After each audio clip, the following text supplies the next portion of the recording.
আপনারা হয়তো মনের খবর জানেন না, এটা আমি আপনাদের সবার কাছে আজকে বলবো। শেয়ার করেন। আমার ফেসবুক পেজ হারাইছি আমি, ঠিক আছে? তারপরে কি একটা মেয়ের নাটক করে সে তাকে রাখে হয়তো বা টাকা পয়সা দিচ্ছে, সে আমাকে এখানে বাড়ি মারছে। তারপরে আমাকে মারলো, আমি থানায় অভিযোগ দিব।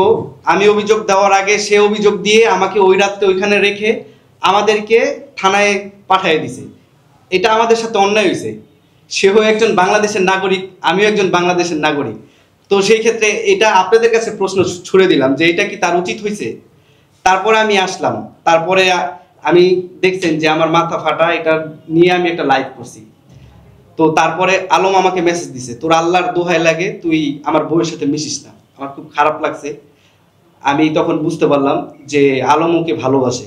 তখন আমি রিয়ামণিকে বললাম, রিয়ামণি, যদি কেউ আপনাকে ভালোবেসে থাকে সেটা হচ্ছে আলম, আর পাগলামি এইগুলো করতেছে সে আপনাকে ভালোবেসে করতেছে।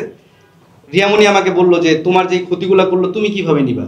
পরে আমি বললাম কোনো সমস্যা নেই, স্যাক্রিফাইস না করলে হচ্ছে আপনাদের সংসারটা টিকবে না। এখন আমি জিদের বসে আমি চাইলে আপনি যেহেতু কট কট করছে, আমি ওই দিনই আমি আপনাকে বিয়ে করতে পারতাম।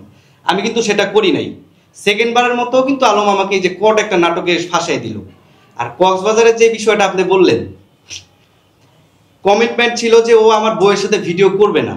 যদিও ও আমার এখন বউ না, ও আমার এক্স ওয়াইফ। এখন উনিও কিন্তু আলমের বউ নাই, উনিও কিন্তু আলমকে ডিভোর্স দিছে। কবে দিছে? ওটা হচ্ছে 7 তারিখে দিছে।